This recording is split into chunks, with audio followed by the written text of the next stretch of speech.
Good evening, everyone, or good afternoon, depending on where you are. Thank you so much for joining today's program, Rebirth, a meditative journey of self-transformation with Dr. Miles Neale and Phil Jacobs. It's great to see everyone. My name is Jen. I'll be helping host today's program as part of the Tibet House Tech team. Before we get started, I've just a few housekeeping notes. The chat box will remain closed during the program, but feel free to reach out to me anytime with technical questions. I'll be available for you to message directly. During the Q&A portion later, we will open up the chat box again and invite you to submit questions there or ask directly by using the raise hand function. And that's all. So thank you again for joining us today, and I'll now hand it over to Beata. Hi, everyone. My name is Beata Tikos, and I'm the Managing Director of Tibet House. Thank you for coming. Thank you for participating in this program and supporting our online efforts to keep things going, so to speak. As Jen said, we're really happy to welcome you all to this great, amazing program of Rebirth, a guided visualization and sound bath collaboration between Buddhist psychotherapist Dr. Miles Neale and sound master Phil Jacobs, two experienced meditation teachers and guides. We're often asked at Tibet House, as you might imagine, what the difference is between reincarnation and rebirth. And, we have a few stock responses, usually stating that it's the difference between a conscious choice of how to incarnate in one's next life and rebirth being the sort of indicating the unending cycle of lifetime after lifetime that is the result of and the consequence of karma and the sort of literal meaning of cyclical existence. There's a vast and profound literature and teachings in Tibetan Buddhism, as many of you may know, on the process of death and dying, notably in the Tibetan Book of the Dead, the Bardo Todal, sometimes translated as the Great Book of Natural Liberation through the understanding of the in-between. And the main teaching, of course, is to transmit how understanding the death process transforms your view of life. So this evening's program is really an incredible opportunity to rehearse the journey of the soul through conscious dissolution, sublime liminality, and altruistic emanation.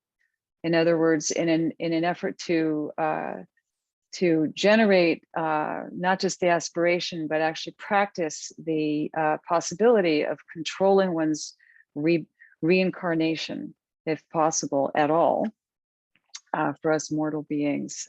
Excuse me, that's a pun. At any rate, I'm very pleased that you're all here. It's going to be an amazing experience, and I'm now going to hand the floor over to Miles and Phil. And thank you, Beata and Jen, and all the Tibet House. I'm very grateful to you all. It's been a couple of years since I did any programming with you, and this is a very auspicious time to reconnect with you and collaborate with you. And thank you all to everybody who's attending tonight. And as we have grown used to on Zoom virtually, we also think about the people that will be joining as avatars in the future. So welcome if you happen to see this in cyberspace at some future moment. You two are also welcome. I want to also shout out to my collaborator Phil Jacobs, who has joined me for the ride over the last few years in melding our interests and our passions and going through great trials and errors. And we've been on a journey, haven't we, Phil? So I'm much appreciative to you and your openness and your kind-heartedness, and of course the beauty and elegance of your voice. So without further ado, I want to take just a few minutes to give you a sort of a picture of the process that we'll be going through together, and then I will turn it over to Phil to explain a little bit about how the sound works and could work on your mind and brain, and also to sort of prepare you with some details about how to actually engage in the process of the nuts and bolts and preparation. I'd like to just acknowledge the large cosmic picture that we all find ourselves in. This, to my mind, represents very much the archetype of the disillusion stage that we're going through in our civilization right now. So for me, the mythology is always part of the process, and COVID is a cataclysmic event. It's of astrological proportions.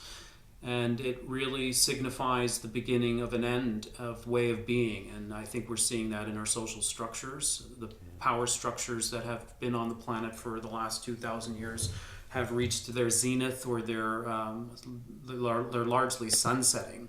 And what that means is that we're tipping into chaos, because before the new can emerge, there is a transitional period that is sometimes called the bardo. And so, at its biggest, most wide angle, civilization is going through a death process, and it's kind of up for grabs.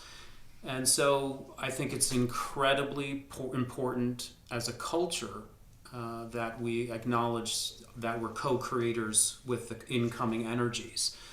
And rather than leave it to the old guard to reassert themselves, it's important that the sort of modest human being that we all are exert our collective will and rise up to challenge the power structures and the hierarchies. You could call it the patriarchy.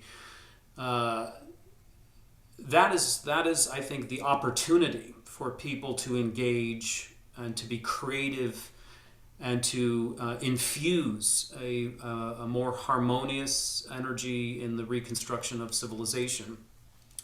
That's at the social cultural level, but I think I can't imagine, although I don't know most of you, I see a few familiar faces. Many of you are undergoing your own rebirth process. You have already lost a job or income streams. You may have lost loved ones. You have seen yourself debased in some way individually, and therein lies also the kind of reverberation or tumult that is created when a structure is disrupted.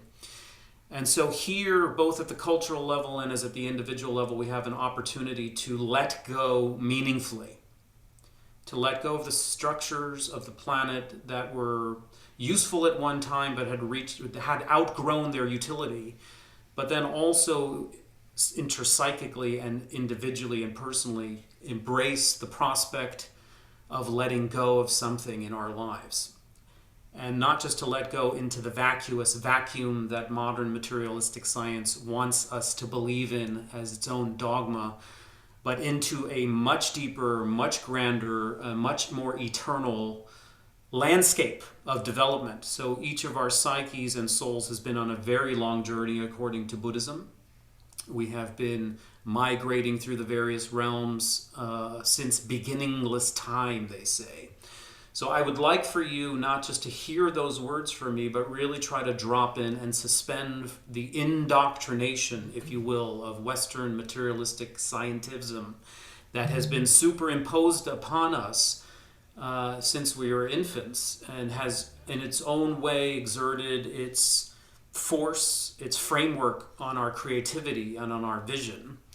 And it has been, it has served much purpose in some ways, sending human beings to the moon and creating incredible technologies. But in another way, I think you will join me if you're interested in this kind of material and have found your way to this moment. You will join me in appreciating that we have, as modern people, lost our soul. And this is the great astrologer and cosmologist Rick Tarnas has said, that we have entered into Western civilization's great disenchantment. We lack vitality, and we lack vision, and we lack connection, and we lack a sense of purpose and a lack of meaning, what the cognitive psychologist John Vervaeke calls, we have entered into a crisis of meaning. So it's our responsibility within this framework and within this age and within this predicament to reconnect with the soul, to reconnect with something very deep inside of us that knows we are eternal, and to marshal that eternal knowingness and that inner wisdom to the creative art of redesigning ourselves in this moment, not just for ourselves, but also for the civilization. That is essentially the modus or the motivation of the rebirth experience. And how that will actually play out is that we are going to give you a kind of mythology, I think, is the best way that I'm conceiving of it these days. A virtual mythology to engage with. It's drawn mostly from the Tibetan Tantric tradition. The Tibetans, in their psychonauting of the inner space, discovered something very profound about human continuity of consciousness, where they saw that a basic human life had three acts: one of unconscious or terrified death, absolutely disruptive, chaotic, terrifying death, entering into the liminal place of great despair and great anxiety, and then being forced by the imprints of karma, as Beata so eloquently put, into a rebirth that looked very much the same as the one we left. So the way that I usually talk about that is, if you have left a very painful relationship, you had mustered enough courage to let go of the painful relationship, but your anxiety overcame you. In your moment of despair or liminality between relationships, you grabbed at a partner that actually looked, felt, and was experienced in much the same way. And that is the force of habit taking over in our new creation, in our rebirth. And we don't want that. And the Tibetans understood that. And so they wanted to co-opt the cycle of death, liminality, and rebirth, and consciously infuse it with surrender at the outset. Surrendering and letting go. Entering into the liminality there, calling on spiritual guides that reflect your highest ideal, and using them as what Joe Luizzo calls a proto-parent, to raise you or reconceive you in the alchemical crucible. How is it that you will be recast? Who will it be that influences you? What kind of settings do you want to inspire you as you redesign your life?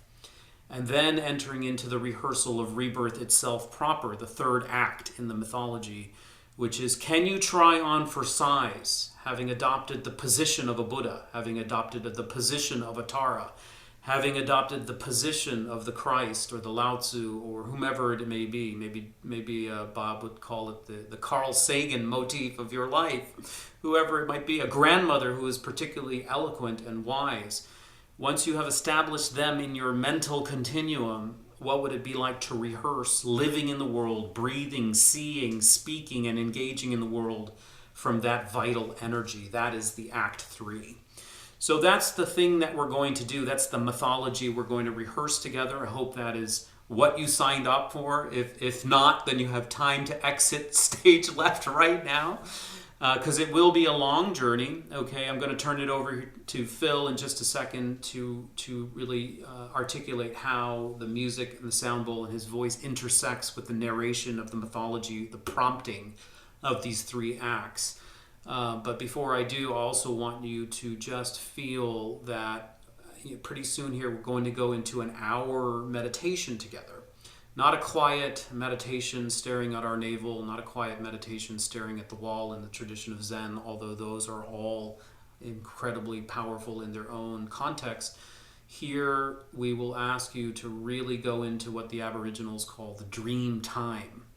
Really suspending the linguistic center of your brain that is constantly analyzing data, and really merging, using what Phil's angelic voice and the bowls, really disrupting that linguistic mind, that chatterbox detective, and allowing yourself, giving yourself permission to fall into a dreamy-like state of consciousness that can access images and also primal emotions. Now, we don't want you to fall asleep. That would defeat the purpose. So there is an element of casting a nice balance between surrender, letting go, letting the right brain come online, and keeping yourself tethered to the narration or the narrative. With that, I'll just let my colleague Phil interject and sort of cast a little bit more of the view of the uniting of the narration with the sound. Great, thank you, Dr. Miles. My name is Phil. I'm happy to be here. I'm so excited. and grateful to be co-creating and collaborating with Dr. Miles and Tibet House. So thank you for helping us put this event together in this great format in these times. So, as Miles was talking about, the vibration and the right brain, as we bring the right brain online, the sound vibrations and tones that I'm going to do, and that we've rehearsed. Miles and I have rehearsed this over the summertime to figure out what is optimal for these types of meditations, and we've come to an understanding, an agreement, and the sound in the prayers and the mantras and the tones and the texts and things like that they actually taught us what tones to bring forward. So it was a very, very interesting process working with Miles in this way. So the tones that I'm going to be using predominantly for you music people out there that have studied music is a perfect fifth, which is very, very interesting. So a perfect fifth and a perfect octave for most of the tonal work, and there's going to be a few times where I'm using tones outside of that, but the framework is the perfect fifth. And this creates vibrations and frequencies in that framework, creating a very, very fast binaural pulse, which you're going to access the gamma brainwave states all the way down to the delta with the slow binaural pulses, and then gently joining the left and right brain together. So the left brain is going to be what's happening, the narrative, and all of those things. And we, with our meditation practice, we tend to bring it back to the breath.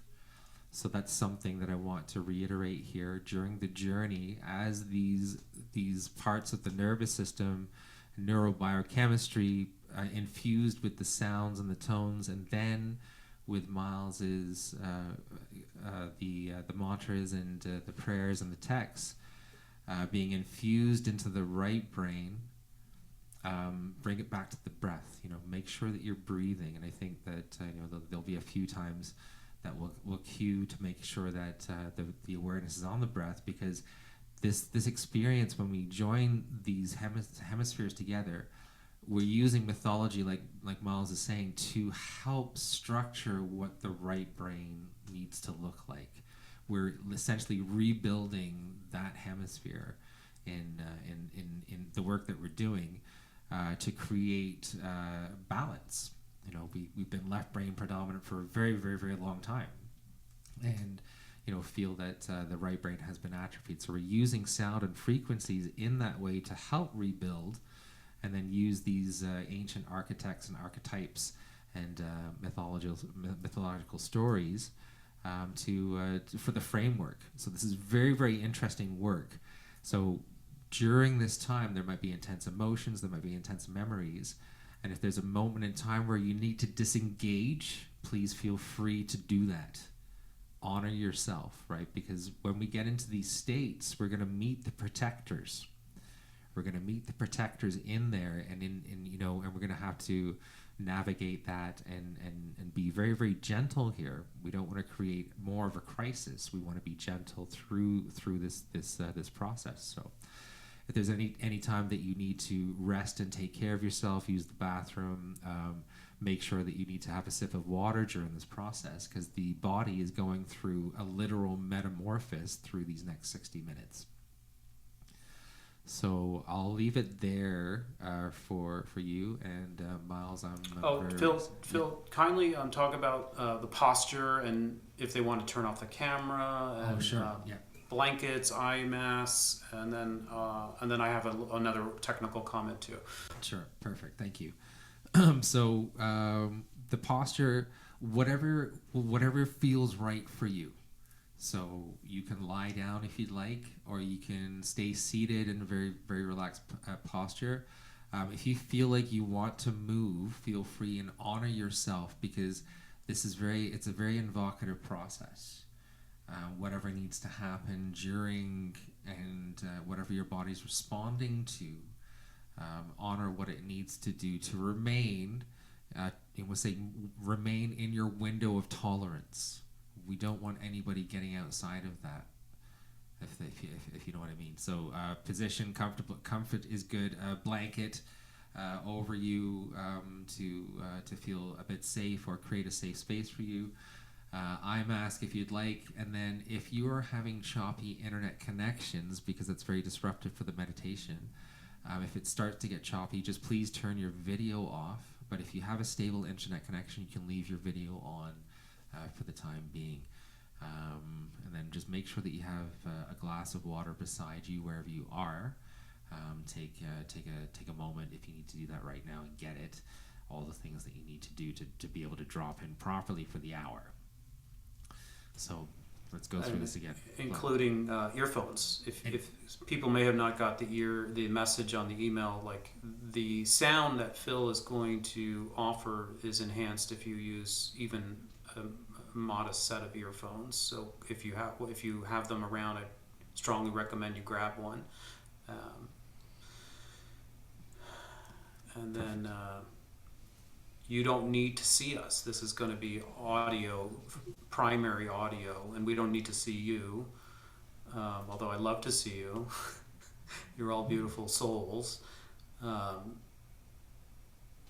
It's your choice.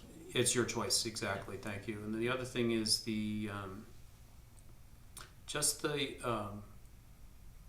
we're going to on-ramp with Phil, and I'm going to cue in like in 8 or 9 minutes. I want you to know that there's a period of on-ramping where it's just going to be Phil, and this is really your time to transition from go mode.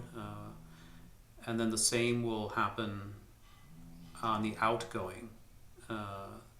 There will be maybe like 8 or 9 minutes where it's just Phil helping us arrive. Okay, anything else, crew, before we set sail?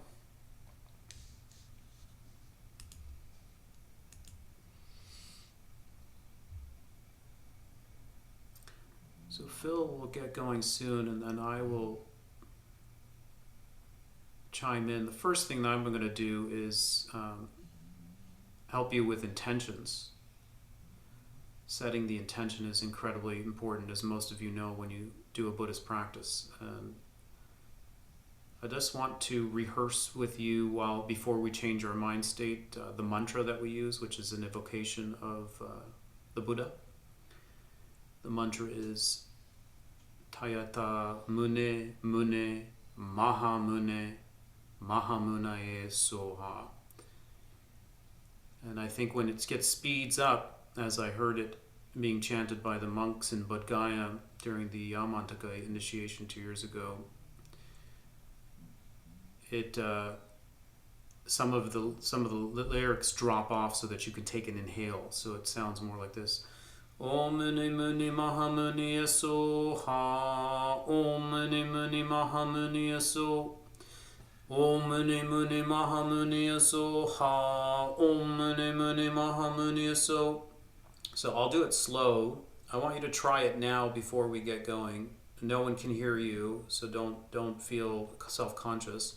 Om Muni Muni Mahamuni Soha. Om Muni Muni Mahamuni So. That's when you take an inhale. Om Muni Muni Mahamuni Soha. Om Muni Muni Mahamuni So. Om Muni Muni Mahamuni Soha. Om Muni Muni Mahamuni So. Muni comes from the Shakyamuni Buddha that many of you know, right? The clan. So it's an invocation to the great Shakyamuni Buddha.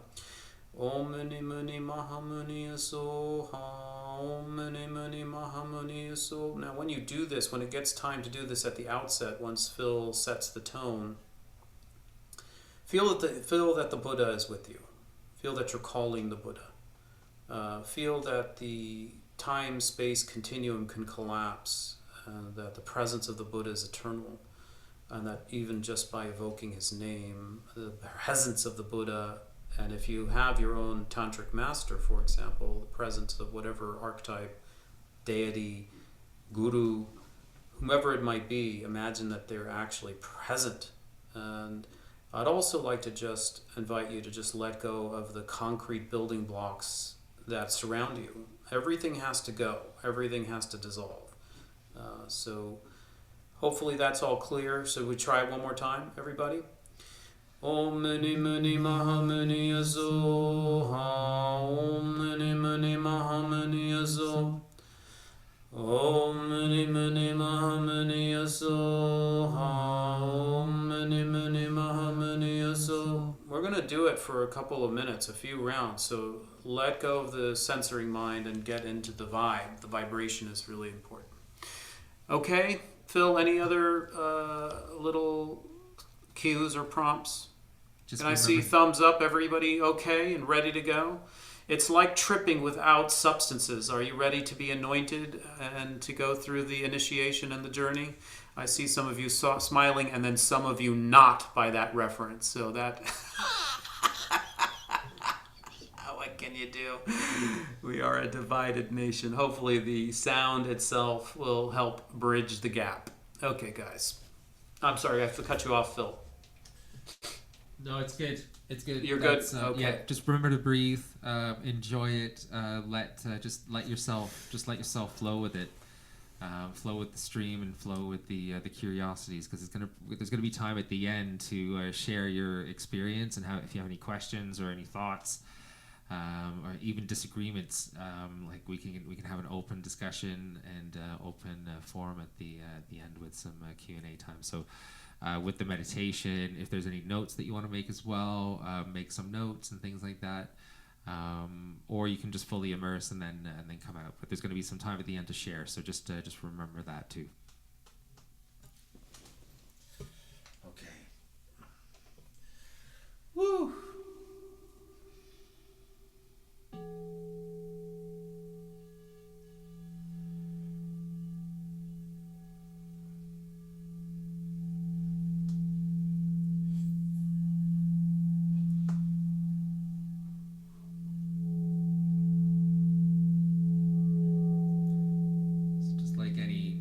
Practice,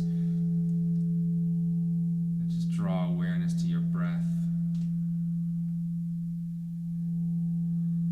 Where is your breath right now?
So if there's any adjustments in volume that you need to make right now as well, put the volume where it's going to be comfortable. And when Miles joins, when he joins, adjust accordingly as well.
recognize who you truly are.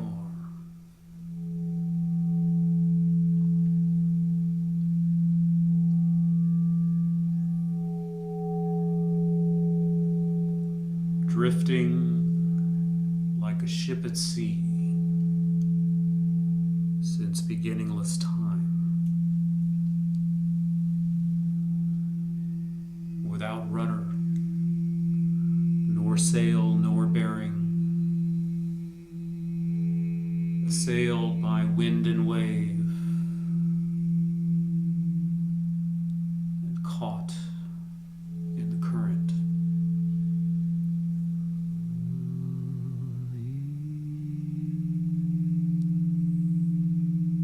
Feel how restless and weary we have become.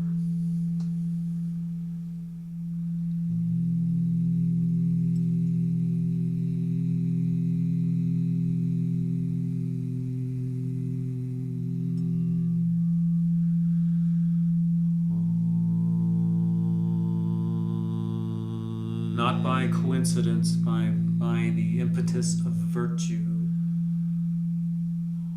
causes and conditions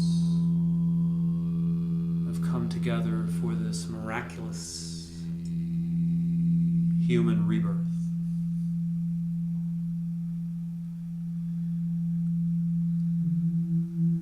Not easily won, rare, precious, and fleeting.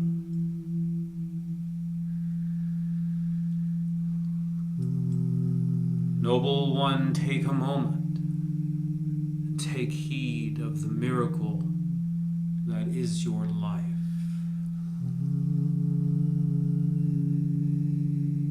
Endowed with liberty and opportunity.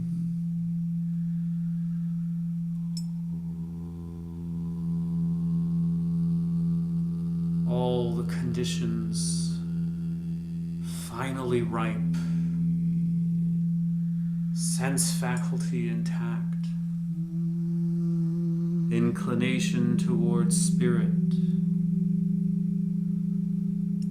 vast plethora of teachings at our disposal.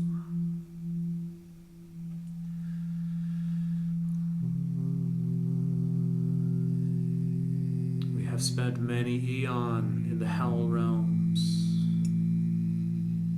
in the realms of hungry ghosts.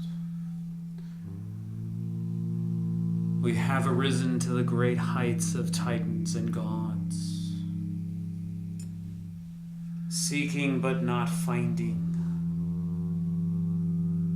the heart's yearning for contentment.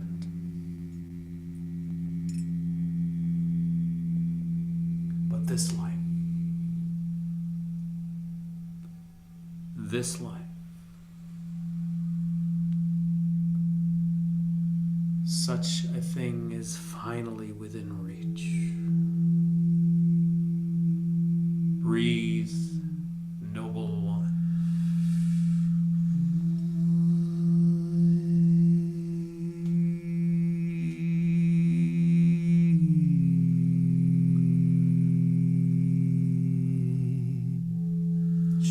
Be squandered on meaningless things, this precious human life. The accumulation of fame and fortune and successes are fleeting distractions. We want not to look back with regret as the time of death emerges.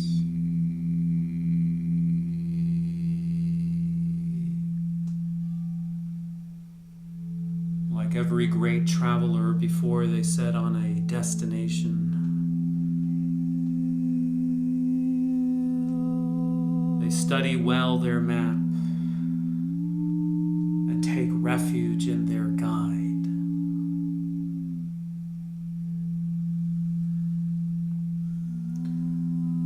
The noble Buddha has crossed over to the other shore and has arrived at perfect ease and enlightenment.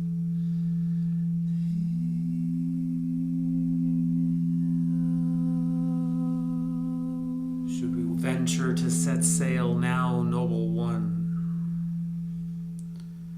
Let's call upon the Buddha to be our North Star.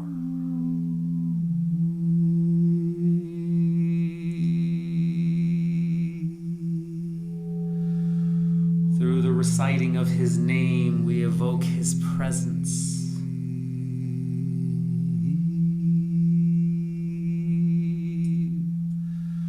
Merge with his vibration.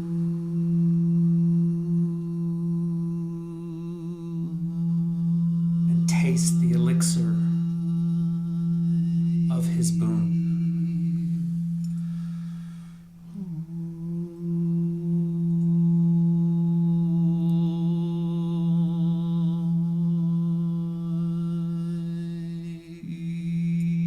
Let's begin with the evocation of 3 ohms.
lived a good life.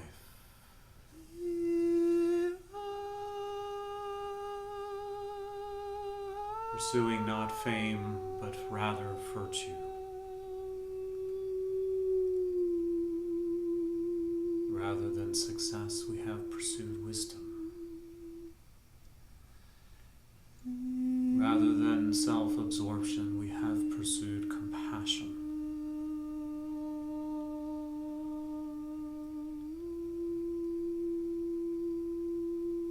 Noble one, it is now time to embark on the stages of disillusion.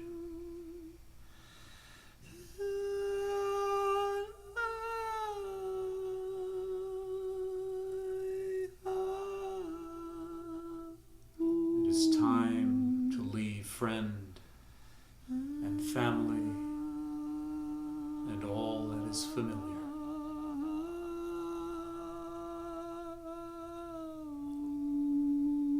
But having lived a good life, we go forward with confidence, with deep faith. There is no terminal abyss. There is only continuity.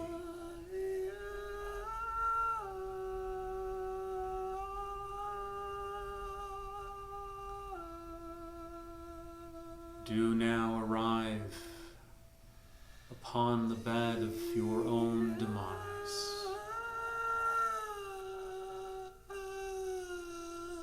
laying supine in your final hour.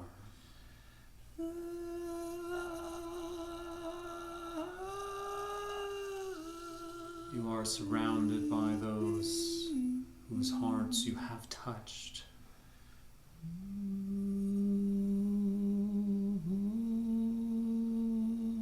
Both living and who inhabit the ethereal realms.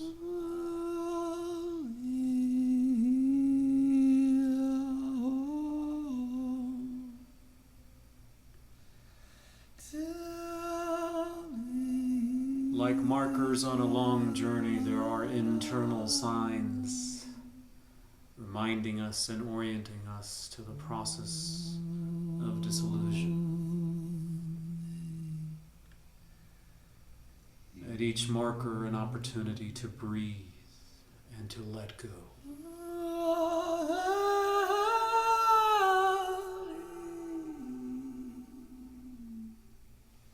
Every atom of our being in a state of surrender. Like slipping into a warm bath.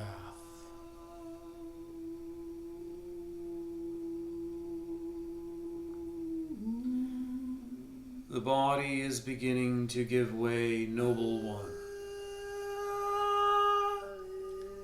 What we have taken for granted throughout a life, providing structure and vitality, gives way like a great embankment of earth into the water in the depths below.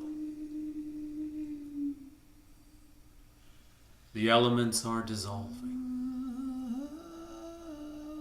Earth gives way to water. Feel now the sense of solidity gives way.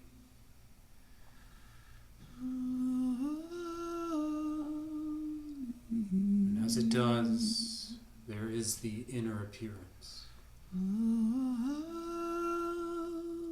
of a mirage in the desert.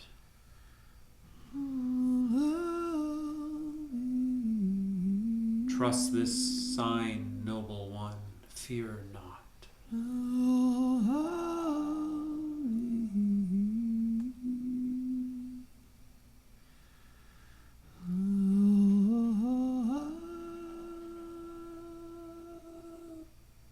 Water into fire, noble one.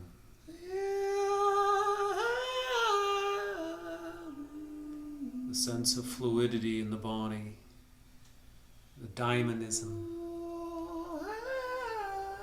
turns to rigidity.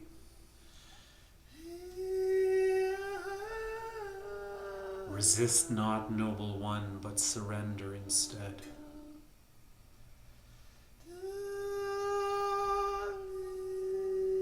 The bodily fluids are drying. The mouth is parched.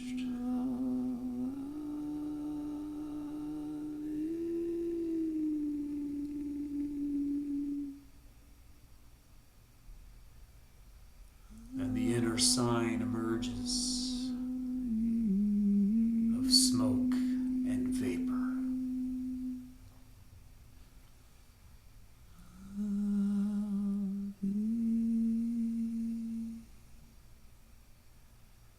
Fire into wind, noble one.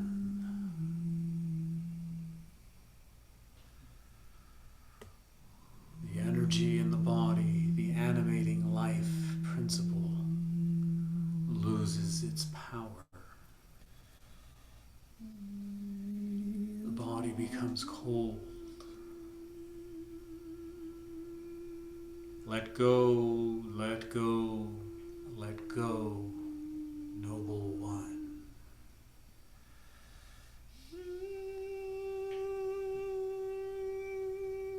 And the inner sign now emerges of fireflies.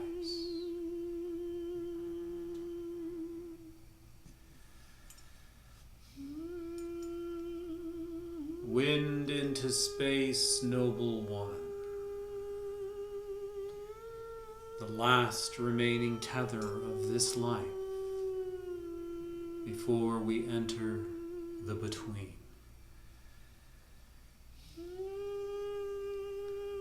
With deep gratitude for all that you have done, with all whom you have connected, surrender on the out-breath.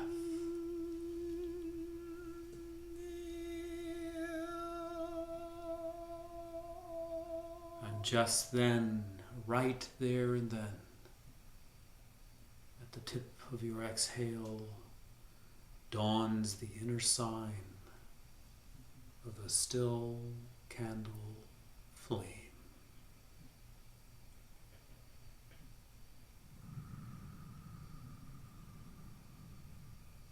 The body of this life surrendered like a garment.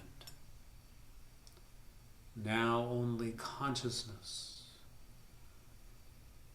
floats in the vast space.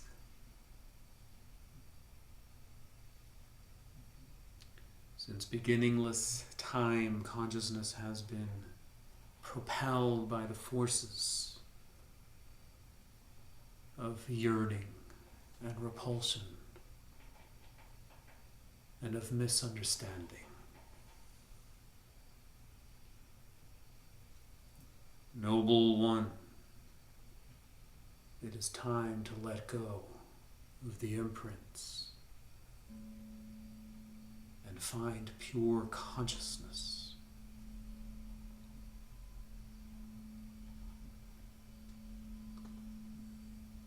We enter into the luminance as you breathe. Surrender all your clinging and grasping at forms and names. Relax into the stillness of contentment.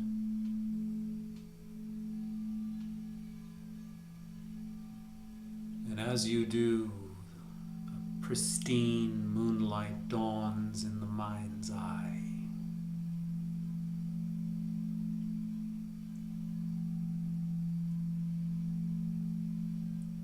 And next comes the afflictive aggression.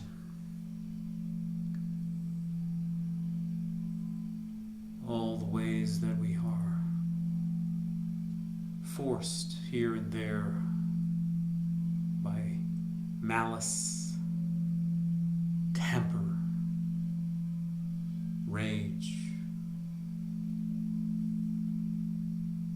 Let let go, Noble One, like the walls of a fortress collapsing.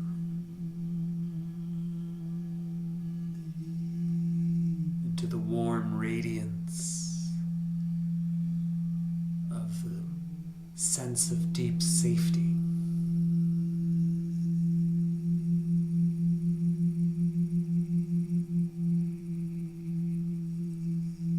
The inner appearance dawns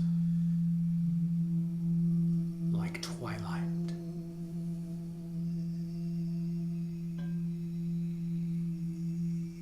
Beautiful crimson rays.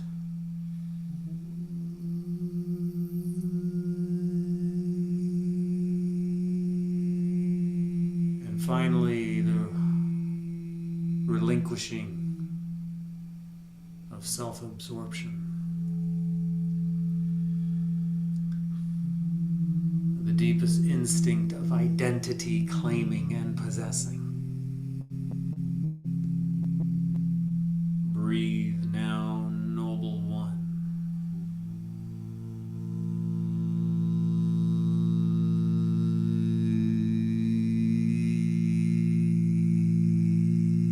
And enter into the midnight.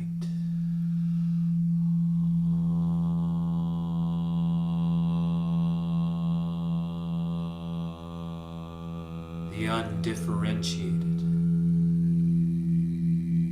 No time, no space, no self, no other.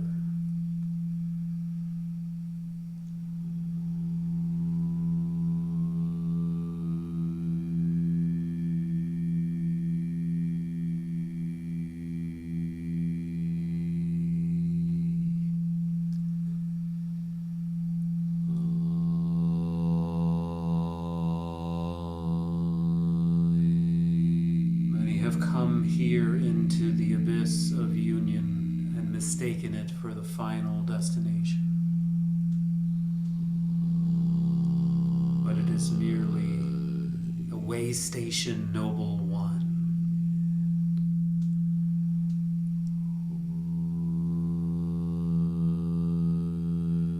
Break through the event horizon from oneness back into multiplicity.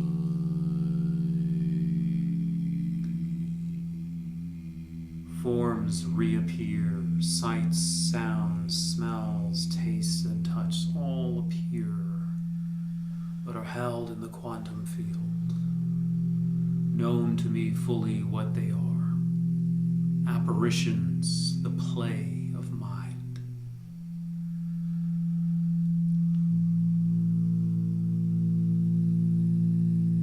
This is the clear light.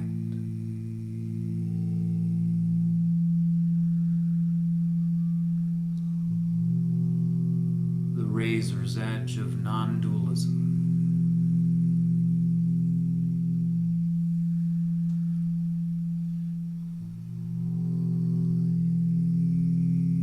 Here we are free to create theater.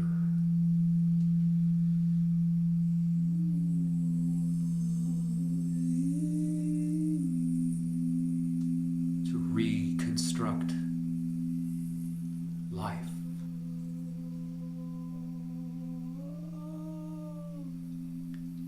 In the beginning, there is the Word, and from the Word emerges all other.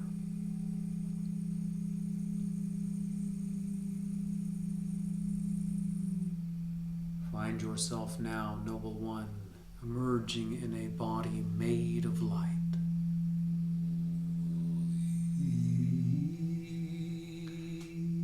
Created by pure vibration.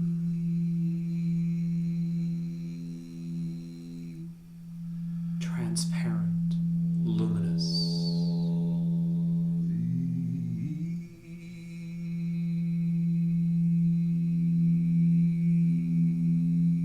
Like a magician's trick, conjure now, Noble One, a mandala of your highest wish.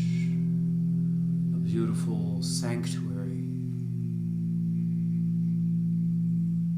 to rehearse the process of gestation.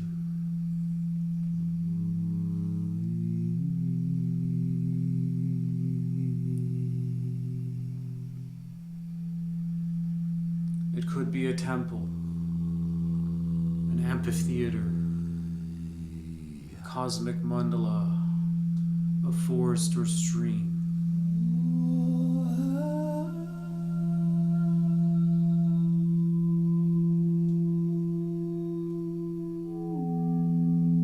From Delphi to Bodh Gaya, find yourself now at the inner sanctum.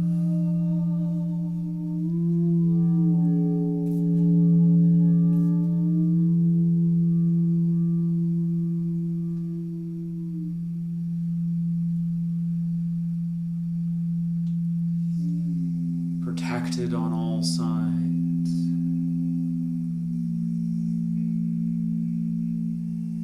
Facing east.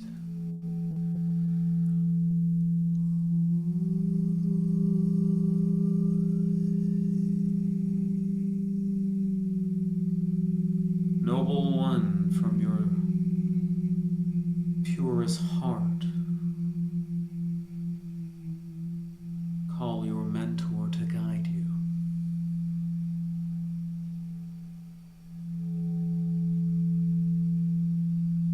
Whoever it is that represents your ideal,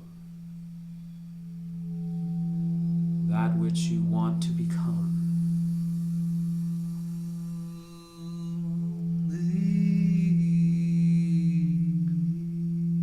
They appear first as a lotus unfurling its petals in the space before you.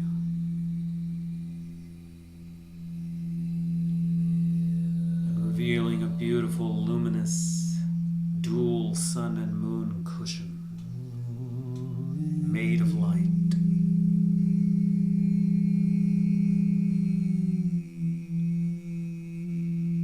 Request more of their presence. They begin to emerge in a harmonic wave.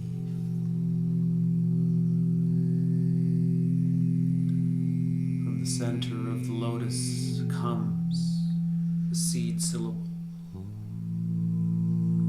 Could be a mantra. Could simply be an exclamation point. Affirming the resolve to awaken for the benefit of others.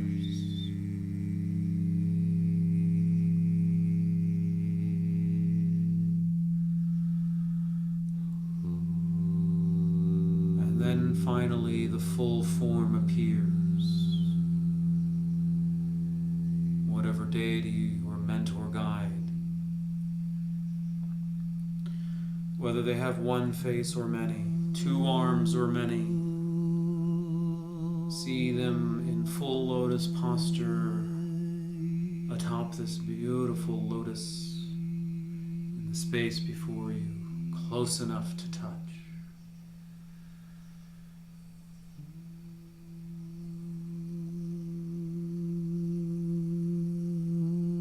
Radiant, made of light.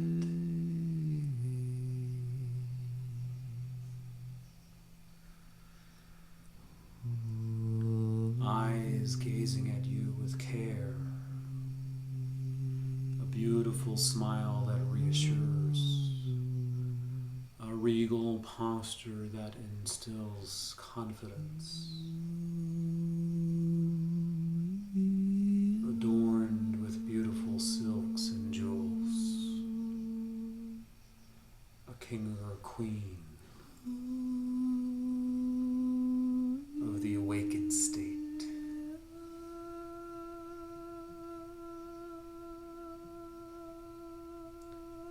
Noble one, with all your body, speech, and mind, make a full prostration. Admire this way of being.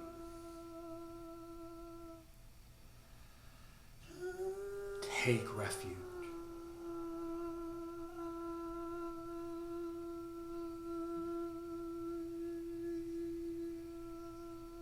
And Feeling moved now, Noble One, make a gesture of offering.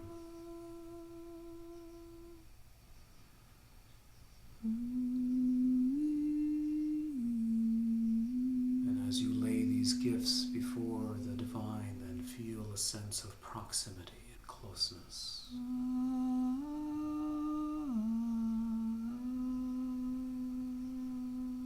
Noble One, now in the bond,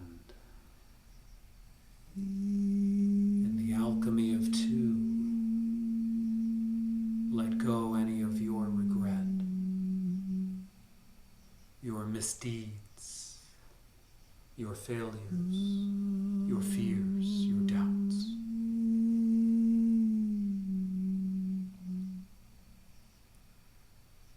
Unburden yourself. See them as but lessons on the journey.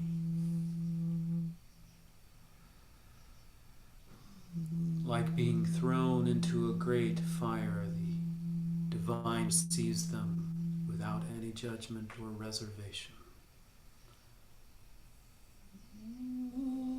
They look at you and they see you now, but they also see you at the end of this journey, fully ripe, fully arisen.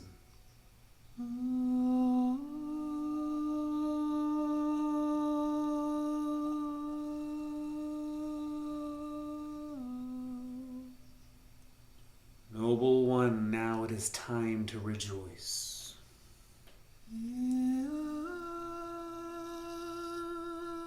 To savor all that you are, all that you have done, all that you have become.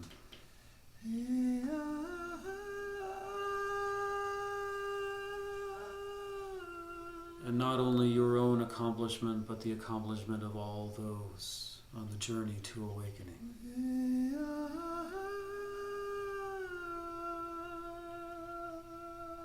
Rejoice vicariously in their accomplishments as well. The world is waking up.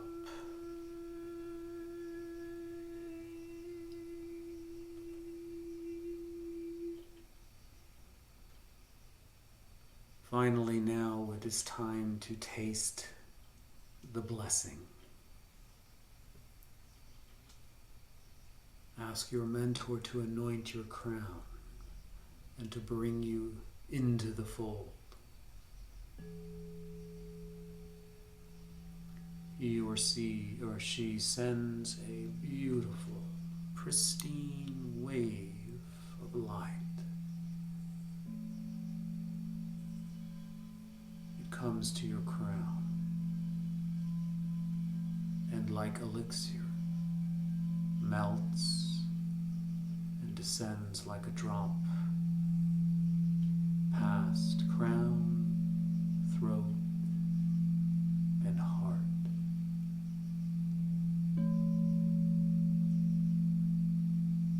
Another wave comes, Noble One.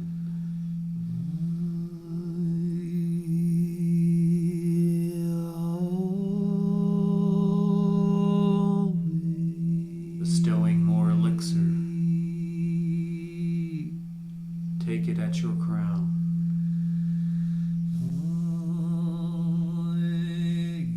Feel it purify the body.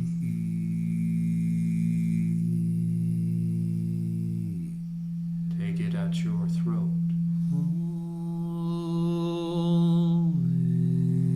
Feel it purify your speech.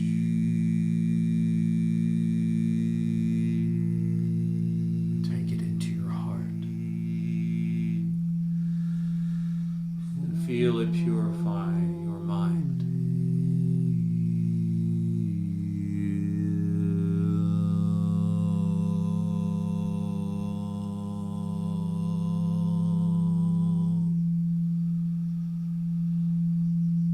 Repeating the waves and the blessings of purification, Noble One. With each repetition, feel the nectar stirring at your own heart.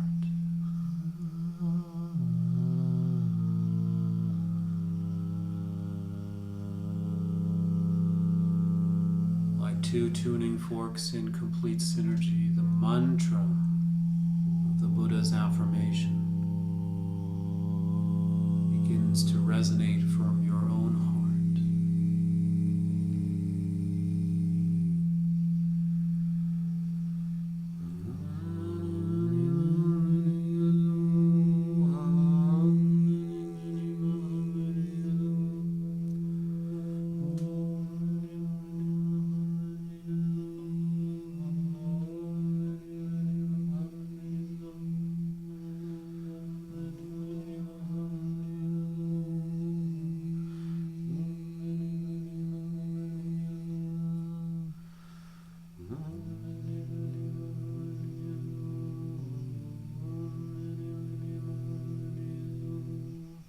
Repeat the mantra and envision these waves of elixir light hitting your crown, transforming your body, speech, and mind.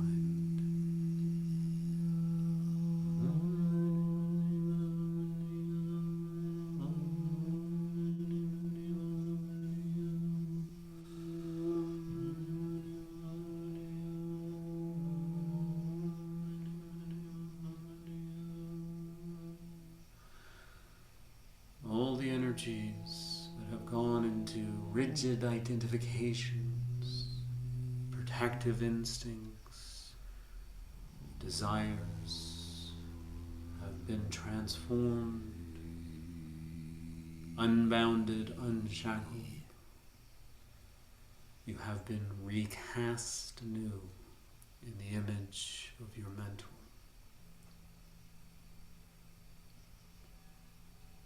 Feel in your body right now that you are a mirror reflection of them.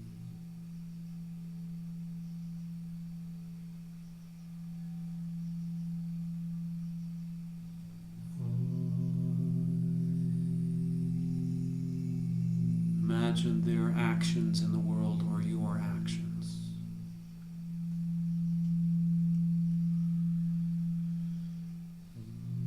Imagine their eloquence is your eloquence.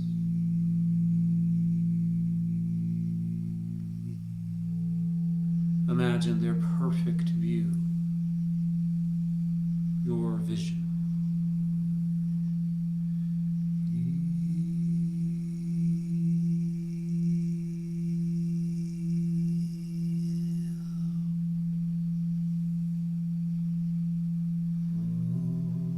Now it is time to call on the mentor to install themselves into your heart chakra, and with them the entire legacy and lineage of awakening, to create the mandala within.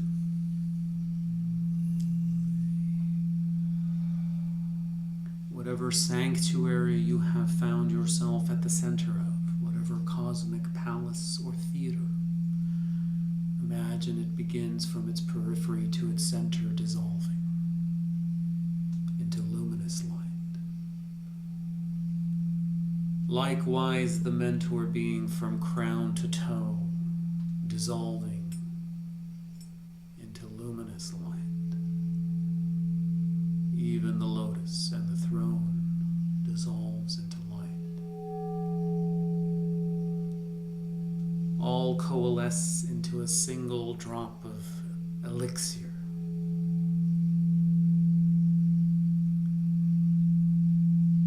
That gravitates to your crown and hovers 6 inches above your crown.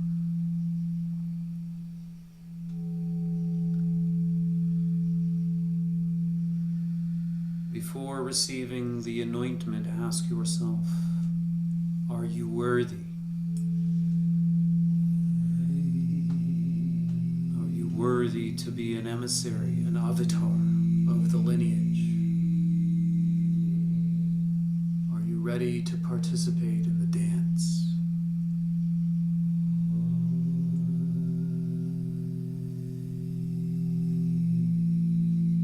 Only when you have found the full alignment and full confidence to affirm this, then allow the elixir elixir drop to descend from crown, passing throat,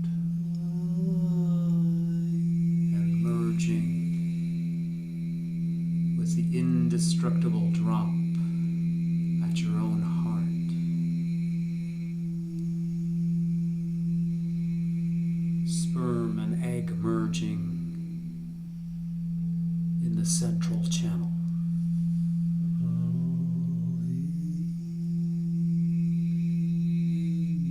And in a split second, you have arisen.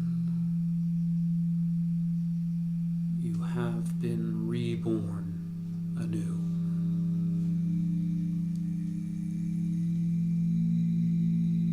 What has been out has now been claimed as within.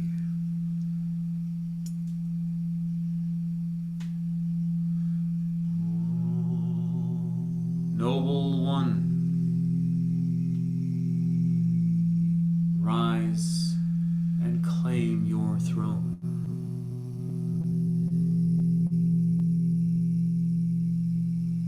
Look to the east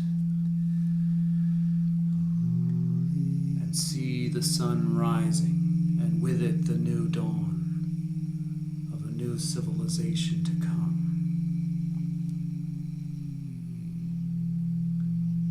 From your heart broadcast the message, the frequency, bringing all sentient life into the harmonic resonance of reconstruction. Let every living being be brought into the morphic resonance. Every human being, sentient creature, plant life, the waters, the air.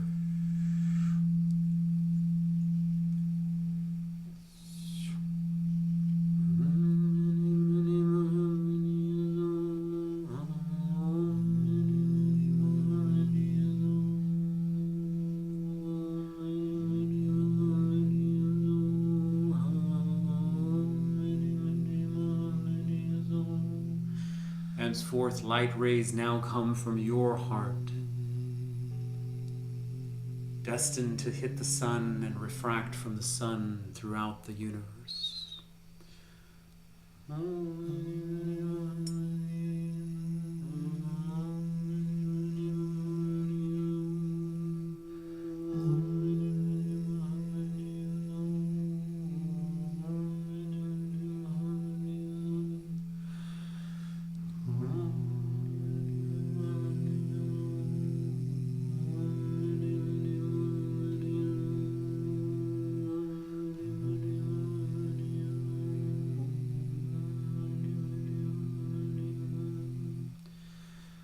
Feel that the vibration lifts humanity,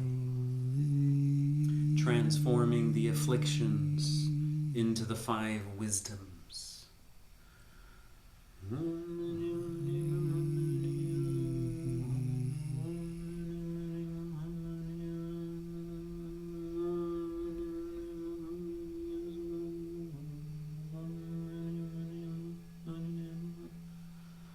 Waters are purified. The ecology is restored. The planet is brought back into a homeostasis. The consciousness of the planet is raised. The realization and remembrance, the recognition of brotherhood and sisterhood has now been installed in the imagination of all living beings.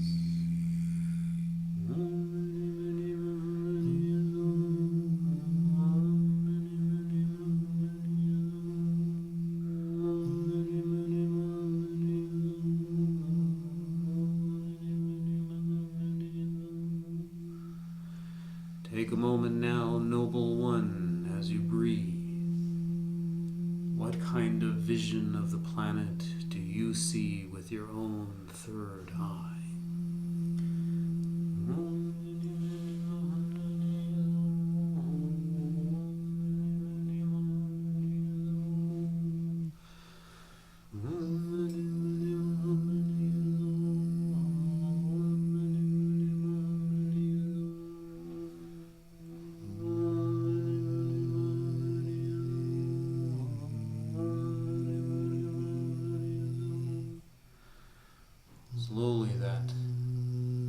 frequency is brought back from the edges of the earth, back into your environment, back into your own heart.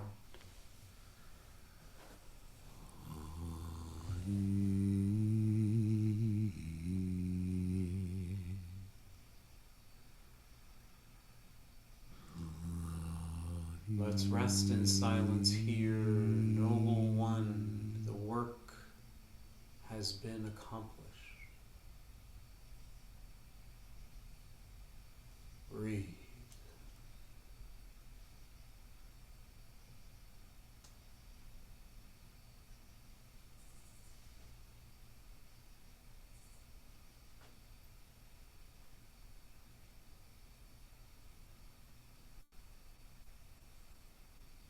With your inner eye, see the jewel or gem,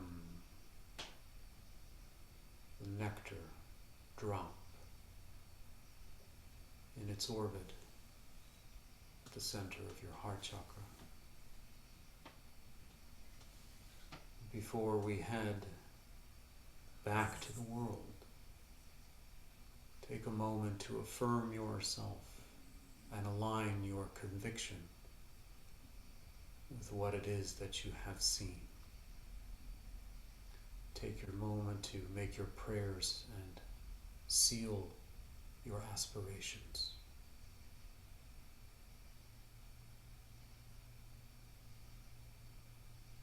No matter where we go, no matter what we do, no matter whom we connect with, let this vibration, let this mission, let this aspiration, and let this vision henceforth guide us.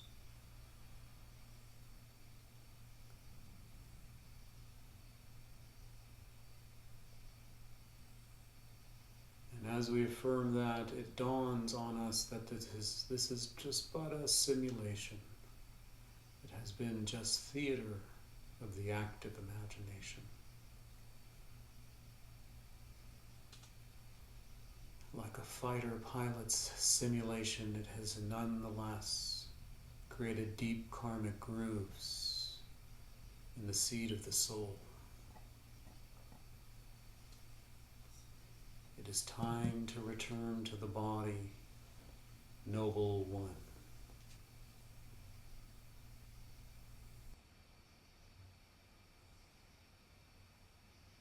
Very slowly, you begin to see the transparency of the clear light give way to the deep dark midnight.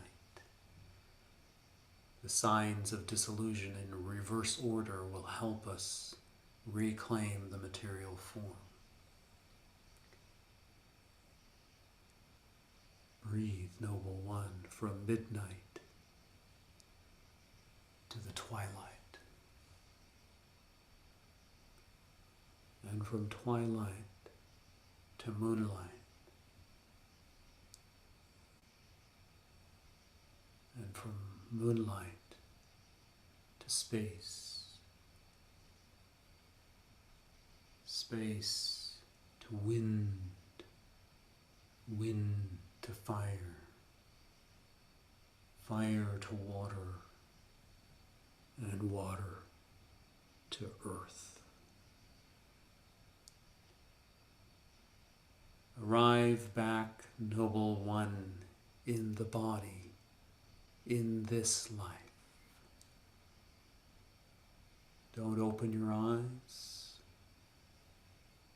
Just begin to feel the texture and the quality of materiality and gravity, the garments of your soul.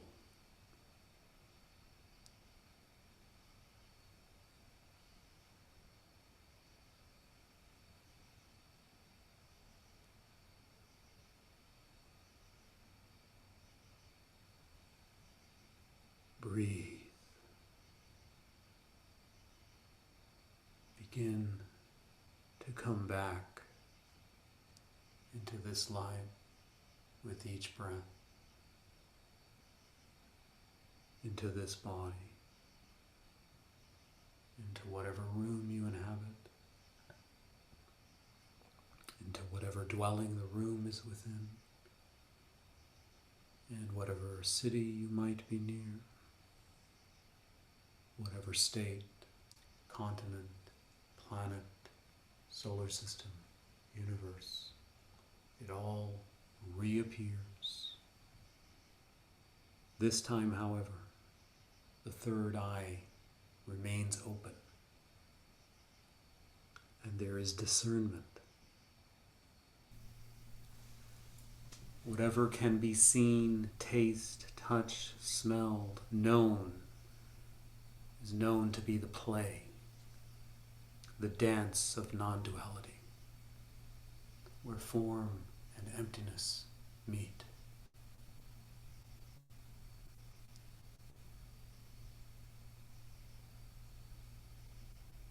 When you're ready, you can begin to wiggle your toes, begin to wiggle your fingers, move the joints, shift the posture, and very, very delicately and very slowly come back into full embodiment. And we'll just give you now 1 or 2 minutes of silence, Phil and I, as you come back, come back, come back, very gracefully.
Okay.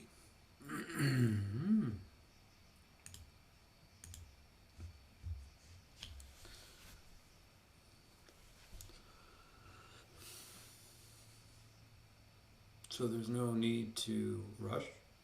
We have a little time built in to ease in.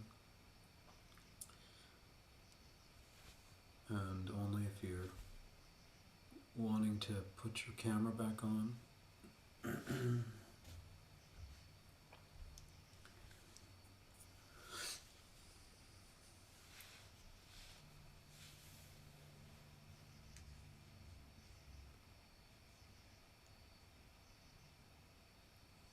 So Phil and I are around to answer any of your questions about the experience and comments that you'd like to share. And if you just like to just bask in the afterglow, that's fine too. So I've opened the chat box back up. You can feel free to drop a question in there, or you can use the raise hand function and we'll call on you to unmute yourself.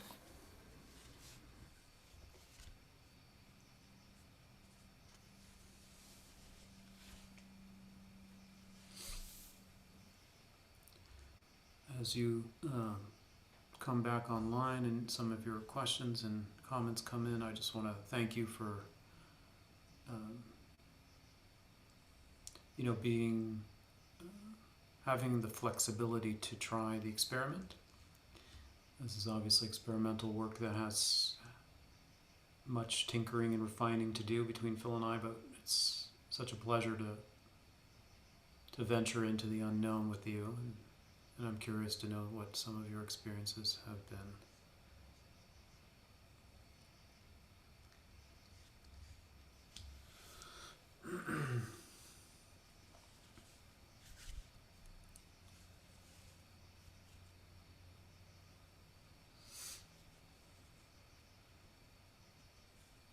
And isn't Phil amazing? Can I have, by a show of hands, I mean, isn't he just a wonderful species, creature? Yes, that was so beautiful, Phil and Miles. We have a question from Sam Aldridge. Go ahead and unmute yourself. Thank you, Jen. Thank you, Miles. Thank you, Phil. I had an incredibly profound experience, and I want to thank you both for that. But as usually happens with events of hypnosis, I can't really recall where I journeyed to. It's very much that unconscious journey. It's like remembering a dream when you call us back. And so the last thing I can really remember is, Miles, you're leading us through the elements dissolving, and I was visualizing each, and then the rest I cannot recall. I came to when you called us, and this happens to me a lot. So I'm just curious what you think of that, and if I was too adrift or not. I was definitely not asleep. Can I just have a show of hands if other people had that exact experience, please, of drifting off or so not being able to recall because they've gone too far into the ethers or the rabbit hole or whatever it might be. Yeah, I think I mean, I'm sure Phil has a comment too about, I'll let Phil, chime in too. The thing that comes to my mind is that just like the Bardo practices, the practice of lucid dreaming and retaining consciousness. I mean, it's just like when we started to learn mindfulness, even as basic as mindfulness. How many of you, when you started, fell asleep? And so you have your scanning awareness, which is your right brain, which is holistic and sort of scanning, and then you have your left brain, which is focally concentrated on the object of meditation, and you're trying to sustain this harmony between, and it's the scanning one that recognizes that you've gone off the object, right? So there's this dance. There's this dance between focal attention on the object and the one that catches the distraction and brings it back. Yeah. And when one or the other is not there, when the focal concentration is not there, you have distraction, and when the mindfulness isn't there, you can fall or sink. You can become I mean, some practices, like when you go razor sharp concentration, but in momentary mindfulness, we don't necessarily want that. I guess to answer your question, I think it takes time. That's always what people say, which is so annoying. I've had the experience with Phil where it's a little bit of a dance. Sometimes I go too deep and I can't actually keep the narration part because my mind is like swimming too deep in the right brain, and I have to kind of, sometimes it's not addictive, but alluring, and I can't retain enough of the verbal function to keep the narration going. So I'm also have the experience of that, but I also think there's something to. I'm not a hypnotherapist, but I imagine there is also something to the basic trust that you are still getting something from the experience, even if you're not cognizant. So there's something fundamentally, I mean, it's not psychic surgery, but there is a little bit of, even in the metaphor, there is a bit of implanting or encoding, whether you're aware of it or not.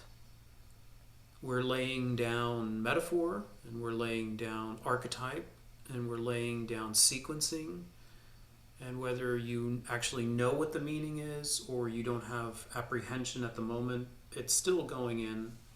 I think it could be amplified and augmented with the presence of consciousness. So we know that from neuroscience, if you're the more aware you are of what you focus on, the more you'll store it.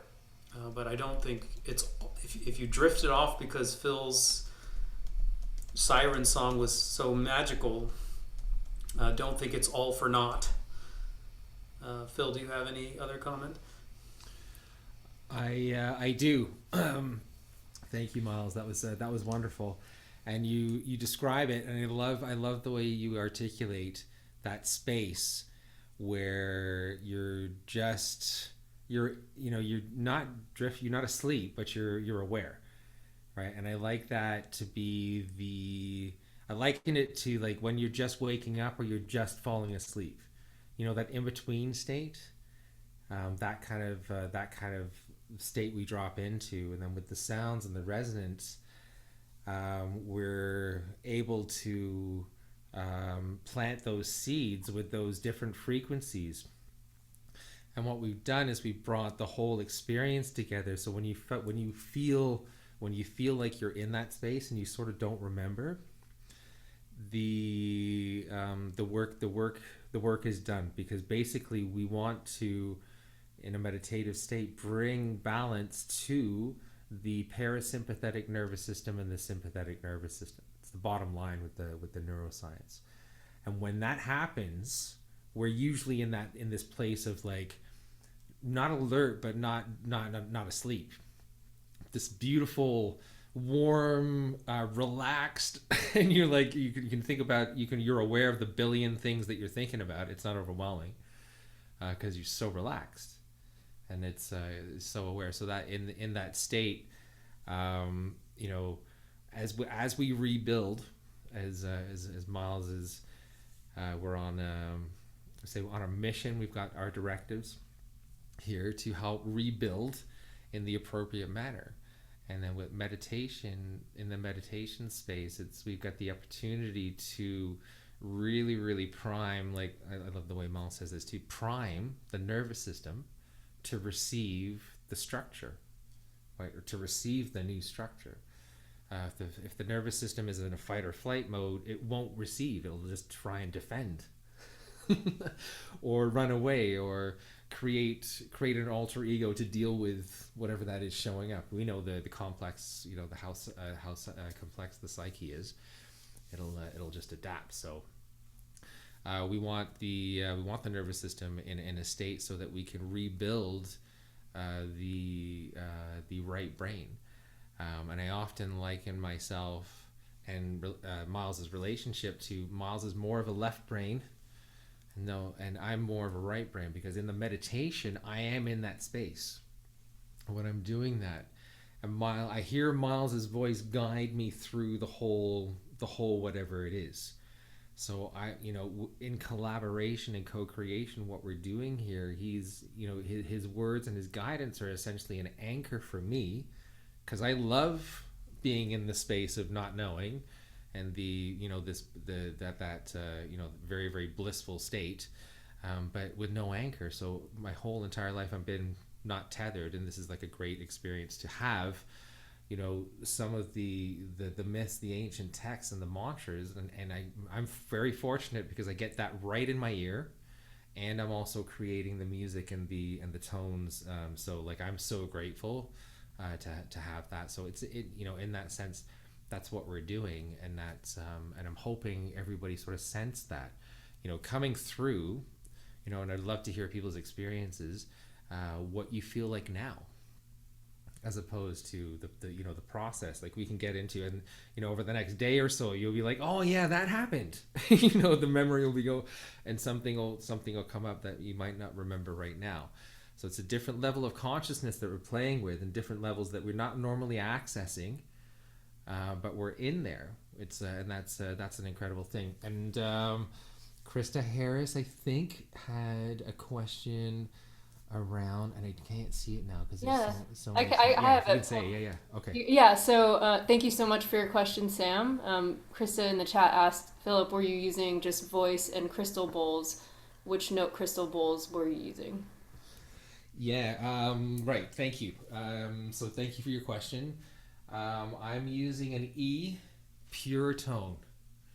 I have a bit of a story around this because it's important if you're doing this virtually.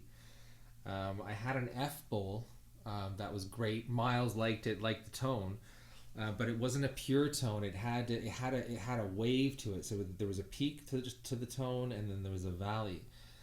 And when we mic'd it, it was sending this signal through, and the internet would, not on my side, I couldn't hear it, but the internet would interpret that wave as a sonic pulse, and it would come across as a clipping on the other end. So we changed the bowl to a pure tone, and there's none of that. It's very fascinating. But this is an E pure tone, and I was just using my voice. That's it. I didn't. I was going to use some other things, but it was just very. It just felt very. That's all it was needed was one tone, and then a little bit of dissonance with my voice, creating those intervals, so we could get those frequencies that we needed to really take the words that Miles was speaking. And Miles, man, you speak with such authority when you talk. It's like incredible. There's no negotiation. Right? It's like you're in that state and you hear the words and you know exactly what it means. And it's like, okay. So I love that. So thank you. Thank you, Krista, for that question. Real quick, Pat, before you unmute yourself, a couple people have asked in the chat if they're going to receive a recording. The answer is yes, and because we have the registration list, you should just expect that in the following days. So Pat, if you want to go ahead and unmute yourself. Thank you. I just wanted to express firstly my deepest gratitude to Miles and Phil for that experience. It's something I've never experienced before. It was like a beautiful journey between existential terror at the start and then beautiful divine bliss and peace towards the end. I felt as when we were dissolving through the elements, that's where that terror really struck, and my body was quite active during that time. I felt like I was convulsing on the bed that I'm lying on. Sure. And Miles, you said let go when you started speaking that mantra, and when I was with that guide, I felt like I was transported to this place of peace I've never quite touched, or this place of presence I've never quite known yet in my life. So that was very beautiful, and I'm just very grateful that I was able to be here for that. And I don't even know if I can articulate the experience properly, if I'm making any sense right now. It's still just sort of moving around in my mind, but thank you for that profound experience to the bottom of my heart.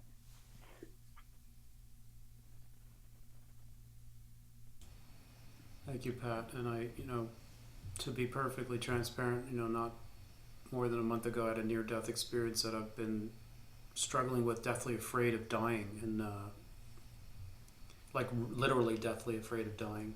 And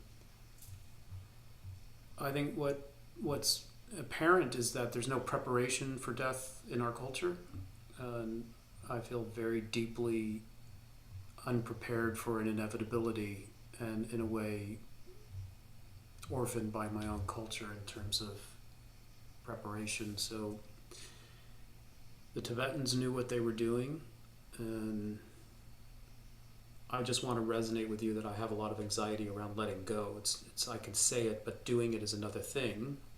And but all the more reason to engage in a practice, I think, in a daily practice where actually that can have not just an intellectual.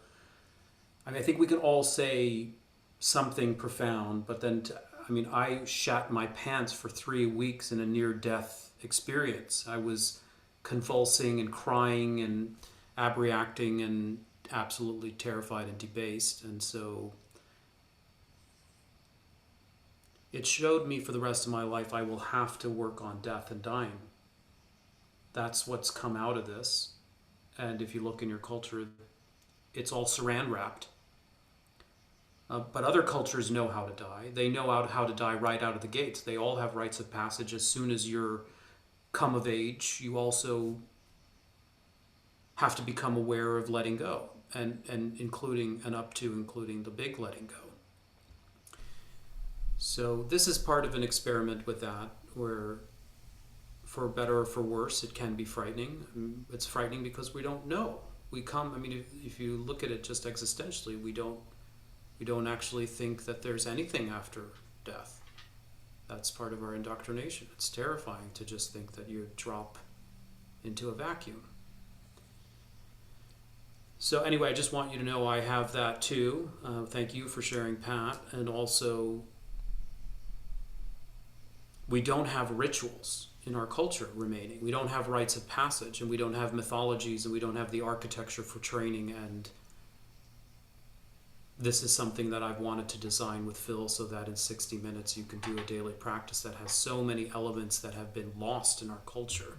And not just as an intellectual teaching, which I do, and one needs the intellectual teaching without doubt to understand all the elements that go into something like this. Is not arbitrary. Everything that was discussed comes from source material. It's embellished slightly, but I can talk about the sources because somebody asked about the writing. Like each one of these is slightly spontaneous. Each one of these rebirth experiences is slightly spontaneous, but it follows a kind of structure that one can learn. But then more importantly than just academic learning, one has to have the visceral experience. So to my mind, if in the beginning the death process shakes you up a bit, but you stay with it, I think it's a huge accomplishment. I think it's a huge accomplishment. Yeah. Because it's one stroke of experience where you stuck with something that was outside your comfort zone, and that's one penny in the piggy bank of your development. So the source material for these come from two of my teachers, probably both of them the Tibet House community knows. Robert Thurman's Jewel Tree of Tibet is the source material for a lot of the visualization, particularly his 12 CD Sounds True audio version. I listened to that in my formative years probably 25 times. The other source is Joe Luizzo's sort of articulation about the psychology or the psychoanalytic interpretation of what's happening with your mentor guide. That comes from his book, Sustainable Happiness.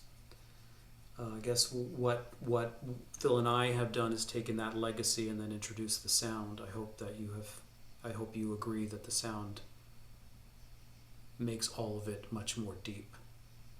Was that your experience? I'm seeing in the chat, people talking about different levels of consciousness and visions and things like that. Does anybody want to just unmute their mic and talk about some of those things that that happen? Because some of these things they're like, well, it was different, and we need to voice that and be witnessed in that, because these are the new realities that we're facing and we're challenged with, and we shouldn't be scared to, or like no weirdness here. Just share whatever the experience is here, introducing like this level of because we are playing with frequencies that are matching certain brainwave frequencies, so we're opening the portals of the mind, right here through the headphones, and we've worked really, really hard to get the sound and the vibrations to a level where we feel that we'll have some positive effect. Just by the way, Phil, my own feeling was this was the best that we've ever had. I just as much as I provide structure for you, like you help me let go into a flow. I feel flow with you, and the crisper the sound on technology. I like to think about the more flow I am, it's not Miles leading the meditation, thank God, because that would bore you all to fucking hell. But if I can let go and get out of the way and get into flow, something else can come through. And the more authentic it probably, I imagine, hits or lands for the listener. So like Phil can help Miles just disappear, and then something else can come through. Yeah. There's been times when you're like, Phil, it's too much. I can't think, I can't focus. I can't. Right? That's true. I'm too much in it. Like, right? it's So- like riding a wave. We have just a couple minutes here, and if there's one more question, then I want to just, I do have to shamelessly plug the fact that Phil and I will be together tomorrow night at my school called the Contemplative Studies Program, where we're doing 6 weeks in a row, deepening the experience along with lectures and conversation. So somebody can drop the link to the Contemplative Studies Program, which is the gradual path. But other than that, I had a wonderful time with all of you, and I really want to thank each and every one of you, and Phil and Tibet House, for making it possible. For me, it's the culmination of a lot of work. Came together very nicely. One or two more comments? Yeah, we do have a hand raised. Diana, you can go ahead and unmute yourself. Hi, everyone. Can you hear me all right? Yeah. Yeah, I just wanted to say thank you so much. This was definitely a very powerful experience. I wasn't really sure what to expect, and Philip, wow. I felt the resonance, and while I was not transported to another realm like some other people, I definitely experienced very strong energetic shifts in my core being. And there were definitely a few moments of just like pure sobbing that came out of nowhere, Sure. which is, usually how some of these things manifest for me. Specifically, yes, when we were getting ready to transition into the death part, that was the first. And then when we reintegrated into the heart center also. So yeah, that was very, very powerful. I still feel it. Sorry if I'm a little weepy. It's okay. It's okay. Feel it. Yeah. Thank you. You're welcome, and thank you for your courage to share. Yeah. The I seem to be doing a lot of Zoom crying these days. So this Very is cathartic. great. Thank you. This is a great tool. Then this is a great tool. Yeah. So thank you. The visceral response that can come from just the shift in vibration. If we're going in one mode, pretty much like all the time, the brain starts to develop a certain comfort level with that frequency. When we start introducing another frequency into the brain waves, it creates a little bit of chaos. And it's like, okay, well, I chose this, or I can choose to step out of this if I want to. But it takes a lot of courage to know that all we're doing is just shifting a little bit because we need to let go, because like I'm tired. I want to let go, and I want to come into a new place in my life that I can show up. And these this work and the rebuilding and the rebirth, we got to let go to create the space for the new to come in. And it's a cycle, right? It's with every breath that happens, we inhale, we exhale, we're dying, we exhale. It's literally like that in that moment, right? It's a practice, and we don't practice it. We practice being on. That's how we get seen and perceived and accepted. And we can't be on all the time. If we're like that, we just get stuck in a certain resonance and things like that. So what you're feeling is very beautiful, and you're shifting, and what was there as you cry and release is no longer there, and that's joyful. It's like, oh, okay. I'm like, thank God that's out. Oh my God. Thank you for that moment. But in the time, it's sort of like, it's a little bit nerve wracking because it's new, right? And then the unknown is like, well, what's next? And well, I don't know, but I do trust myself that I'm going to get there, and that's important. And then that's a very, very parasympathetic nervous response is trust, right? Trust especially self. Those are my words. If you have anything to riff on that, Miles, those are my thoughts, because it's, you'll have the memories, the sight, the images and the visions, but the whole practice is the embodiment, right? We can't stay in the visions, right? So the embodiment that's the most important, because we're here, and we need to do that work. Anyway, that's that. So thank you for sharing.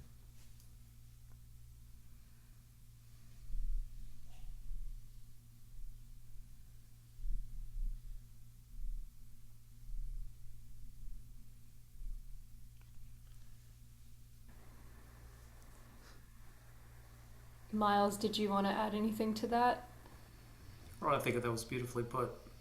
I mean, Phil is all heart, so, if there are emotions that come up, you feel safe instantly with Phil. You're not going to get, no one really wants a narration when you're feeling something like that. They just need to see that your face is aligned and that your harmonics are attuned and that you care and safe resonance is created. Nobody wants to know why in that moment, or how, or what. So Phil does that really beautifully. Thank you so much, Diana, and thank you, Phil, for that beautiful response. Do we have time for one more question? We have one hand raised. Sure. Yeah, let's do one last question. All right, Gabe, end the night for us. Really appreciate it. And I know that we are at time, so if anyone needs to go, I wouldn't be offended.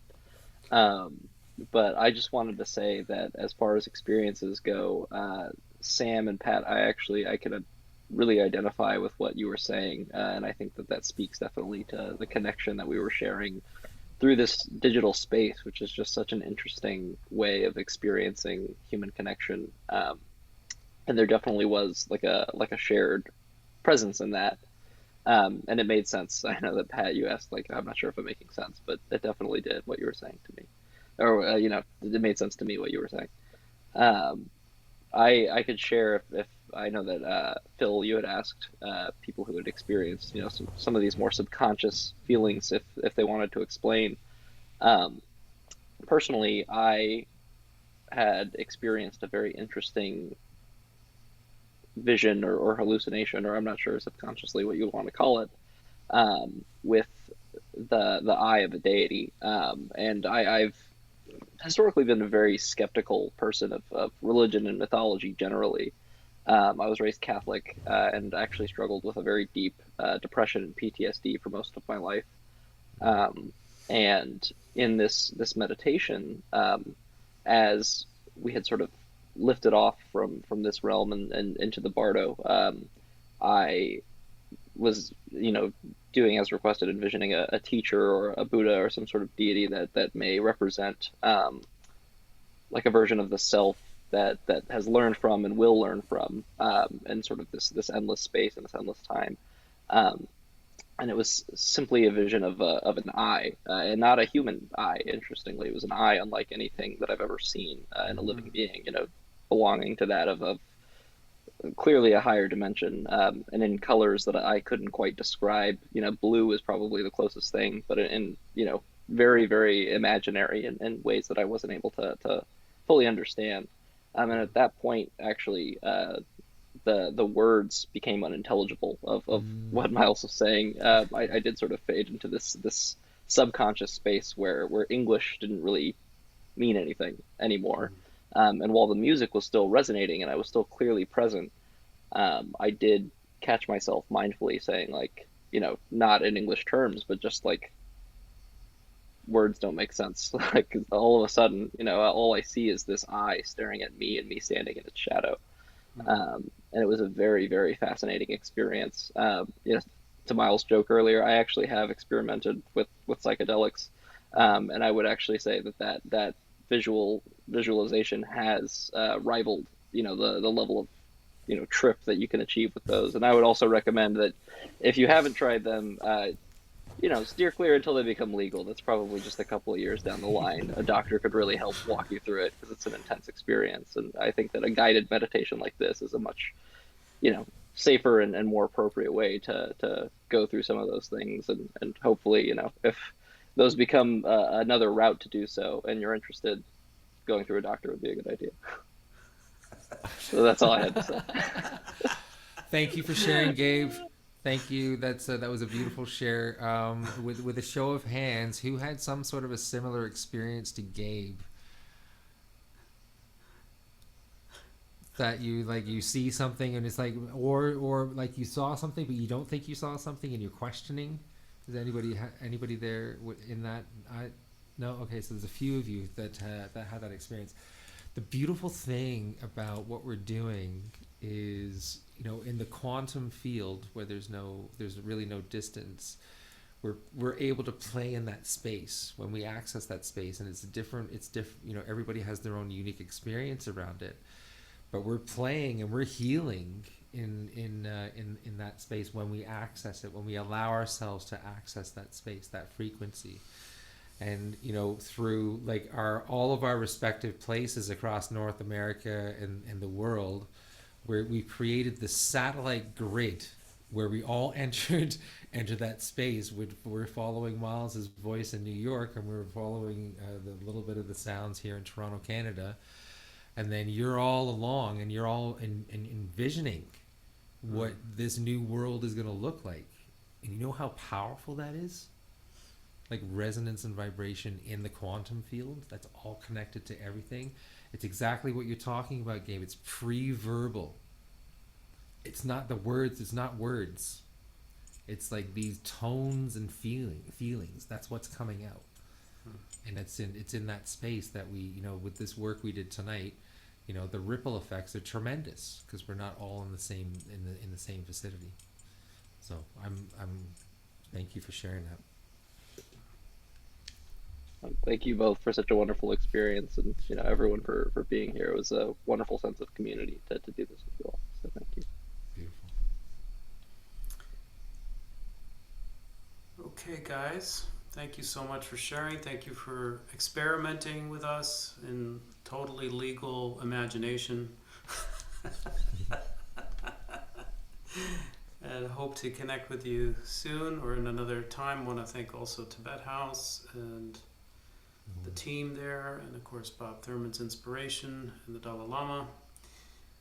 And so any kinds of merits that we have created together in the context of this visualization, let's take a moment, one breath or two breaths, to celebrate them, to rejoice and magnify them, and then to apply or dedicate them so that whatever imagery or vibration did take hold in your heart, that you'll actually be able to manifest what it is intended for. So just take a moment now, just breathe with me, take one or two nice inhales.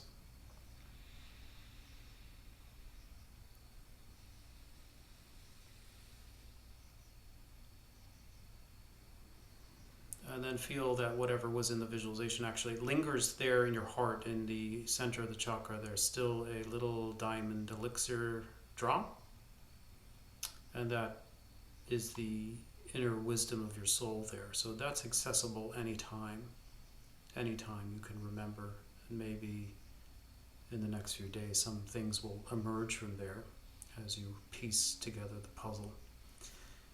I look forward to connecting with you all soon. Thank you so much, and take good care. All the best. Thank you so much, Miles and Phil, and thank you everyone else too for being a part of this really deep and beautiful meditative journey tonight.